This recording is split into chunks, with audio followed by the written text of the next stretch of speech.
নমস্কার, আমি প্রমীলার রান্নাঘরে তোমাদের সবাইকে স্বাগত। আজকে আমি আটা দিয়ে দুর্দান্ত স্বাদের একটা রেসিপি তোমাদের সঙ্গে শেয়ার করব।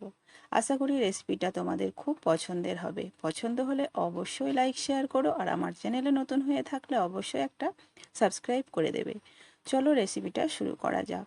গ্যাসের মধ্যে একটা কড়াই বসিয়ে দিয়েছি, আর কড়াইয়ের মধ্যে এখন অল্প একটু তেল দিয়ে দিচ্ছি। তেলটাকে এখন খুব ভালো করে আমি গরম করে নিচ্ছি। তো দেখো, গ্যাসের ফ্লেমটাকে এখন মিডিয়ামে রেখেছি। তেলটা গরম হয়ে গেছে, আমি তেলের মধ্যে অল্প একটু দিয়ে দিচ্ছি হলুদ গুঁড়ো। হলুদটাকে একটু মিশিয়ে নিয়ে তারপরে হাফ চামচ মতো গোটা জিরে দিয়ে দিলাম। জিরেটাকে একটু ভাজা ভাজা করে নেব। গ্যাসের ফ্লেম কিন্তু মিডিয়ামে রাখবে, নইলে পুড়ে যাবে। একটা মিহি করে কুচিয়ে নিয়েছি পেঁয়াজ, কুচনো পেঁয়াজটা দিয়ে দিলাম। দিয়ে দিচ্ছি 2 ইঞ্চি মতো আদার টুকরো কুচি করে নিয়েছি, আর 2-3টে শুকনো লঙ্কাও কুচি করে নিয়েছি। এই সব কিছু হালকা করে ভেজে নেব 1 মিনিট মতো। হালকা কালার আসবে, খুব সুন্দর একটা গন্ধ বেরোবে, তখন বুঝে নিতে হবে যে এই ভাজা মশলাটা হয়ে গেছে। মিডিয়ামে রেখে কাজটা করে নেবে, একটু নাড়াচাড়া করে। তো হালকা মতো ভাজা হয়ে গেছে, আর কিছুক্ষণের মধ্যে কিন্তু এটা হয়ে যাবে রেডি। তো দেখো, এখন কিন্তু ভাজা হয়ে গেছে, আর আমি একটু সাইডে করে দেব। তেলটা ঝরে গেলে উঠিয়ে নেব। ঠিক এভাবে ভেজে নেবে পেঁয়াজ আদাটাকে। তো এটা কিন্তু গ্যাস অফ করে দিলাম আমি এখন, আর ঠান্ডা করে নেব। এবার বাকি প্রিপারেশনটা করে নিই, তোমরা দেখে নাও। দেখো, তেলটা এভাবে কিন্তু ঝরে যাবে। এবার কিন্তু একটা পাত্রে নিয়ে নিয়েছি 250 মতো আটা। আটার মধ্যে প্রথমেই কিন্তু আমি দিয়ে দিচ্ছি স্বাদ মতো লবণ। আটাটা তোমরা এখানে নিজেদের মতো করে কম বেশি করে অবশ্যই নিয়ে নিতে পারো, নিজেদের ফ্যামিলি সদস্য অনুযায়ী। আর আগে থেকেই একটা সেদ্ধ আলু নিয়ে করে রেখেছি, সেটা নিয়ে নিলাম। আমি একটাই আলু সেদ্ধ করেছি 3 পিস করে, খোসা ছাড়িয়ে আটার মধ্যে নিয়ে নিলাম। এবার যে পেঁয়াজ আদাটা ভেজে রেখেছিলাম, সে ভাজা পেঁয়াজ আদাটাকে আমি আলুর আটার মধ্যে নিয়ে নিচ্ছি। এবার সব কিছু একসঙ্গে খুব ভালো করে কিন্তু শুকনো অবস্থাতে মেখে নেব, যাতে আলুর কোনো গোটা অংশ না থাকে। যতটা সম্ভব জল ছাড়াই খুব ভালো করে মেখে নেবে। আলুর গোটা অংশ থাকলে পরে কিন্তু অসুবিধে হতে পারে। মাখানোটা যত ভালো হবে, রেসিপিটা বানানো কিন্তু ততটাই সহজ হবে।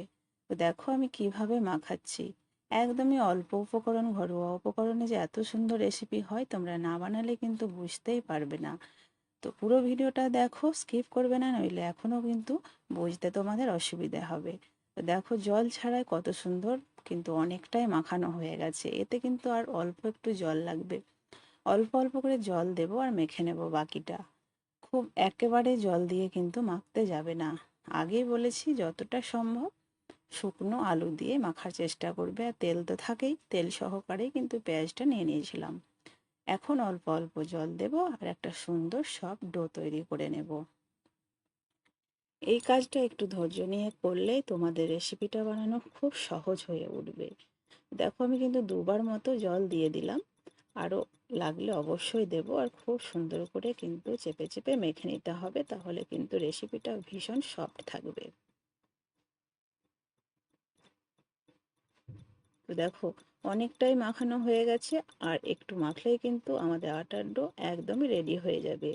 তো মোটামুটি 3 থেকে 4 বার কিন্তু আমি জল দিয়ে ফেলেছি, একদমই অল্প অল্প করে। খুব ঢিলে করে মাখতে যাবে না, আর খুব শক্ত করেও মাখবে না। মিডিয়াম করে মাখবে, ঠিক যেমন আমরা রুটির আটা মাখি বা পরোটার, সেরকম করে মেখে নেবে। আলু যেহেতু আছে, তাই কিন্তু একদমই কম জল লাগলো। তো মাখানো কমপ্লিট হয়ে গেছে। হাতে সময় থাকলে আধ ঘন্টা রেখে দেবে। আমি কিন্তু হাতে কম সময় আছে, 15 মিনিটের জন্য রেখে দিলাম। ঠিক 15 মিনিট পরে ঢাকাটা খুলে নিচ্ছি। এখন খুব সুন্দর সফট হয়ে গেছে, দেখে বুঝতে পারছো। একটু আবারও মেখে নিচ্ছি। এবার কিন্তু লেচিগুলো কেটে নেব। তো একটু বড় বড় করে আমি লেচিগুলো কেটে নেব, যেহেতু পরোটা বানাবো। আজকে বানাচ্ছি খুব সহজভাবে আলুর পরোটা। তো দেখো, একটু মোটা মোটা করে পরোটাগুলো রাখলে বেশ খেতেও ভালো লাগে, দেখতেও ভালো লাগে। তো একটু বড় সাইজের লেচি কেটে নিচ্ছি। তো অনেকগুলোই লেচি হয়ে গেল। এবার একটু গোল গোল করে নেব 2 হাতের সাহায্যে। প্রত্যেকটা লেচিকে একটু গোল গোল করে নেবে, তাহলে কিন্তু যখন পরোটাগুলো বেলবে সুবিধা হবে, গোল হয়ে বেলা হবে। তো লেচিগুলো গোল করা হয়ে গেছে, এখন কিন্তু বেলে নেওয়ার পালা। তো আমি এই কিচেন স্ল্যাবের মধ্যেই বেলে নেব। তো স্ল্যাবটা মোছাই আছে, একটু শুকনো কাপড় দিয়ে আরও পরিষ্কার করে মুছে নিচ্ছি। তো এইভাবে কাজ করবে গুছিয়ে, দেখবে খুব সহজ হবে। আর যে রেসিপিটা বানাবে সেই রেসিপিটাও কিন্তু খুব সুন্দর হয়ে উঠবে, সকলের পছন্দ হবে। অল্প একটু স্ল্যাবের মধ্যে আটা ছড়িয়ে একটা বেলে আমি তোমাদেরকে দেখাচ্ছি। একদমই ঝামেলা নেই বেলতে, যেমন আমরা রুটি বেলি ঠিক তেমনভাবে বেলে নেব।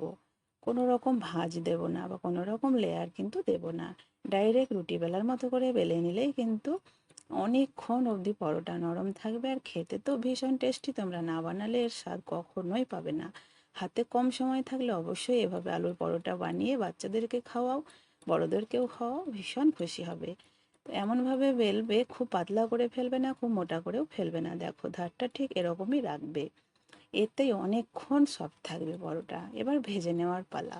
তো যে কড়াই আমি পেঁয়াজটা ভেজেছিলাম সেই কড়াই অল্প তেল আছে, আরও একটু তেল দিয়ে তেলটা ভালো করে গরম করে নিচ্ছি। এবার গ্যাসটাকে কমিয়ে দিয়ে পরোটাটা ছেড়ে দিচ্ছি।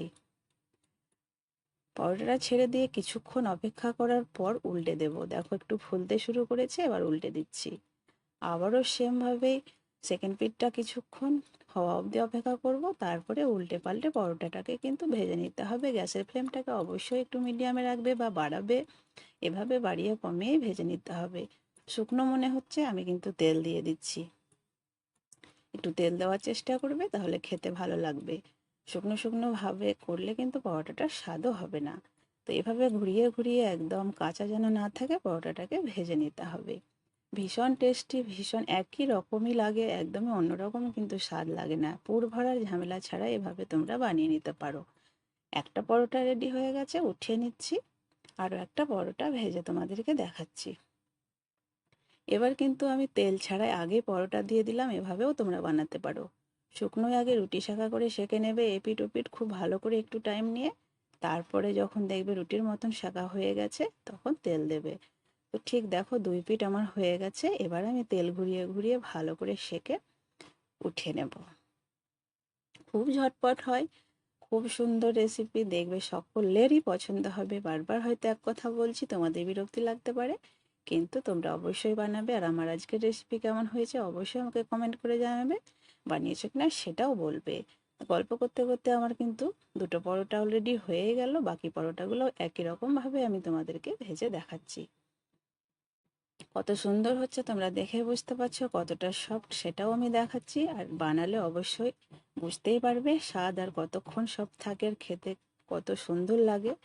তো দেখো সব পরোটাগুলো বানিয়ে নিয়েছি, অনেকগুলোই পরোটা হয়েছে। তো এই পরোটাগুলো ভীষণ টেস্টি। আবারও বলছি, ভালো লাগলে লাইক শেয়ার করবে, চ্যানেলে নতুন হয়ে থাকলে অবশ্যই সাবস্ক্রাইব করে দেবে। আজকে এই পর্যন্তই, ভালো থেকো, সুস্থ থেকো, বাই বাই।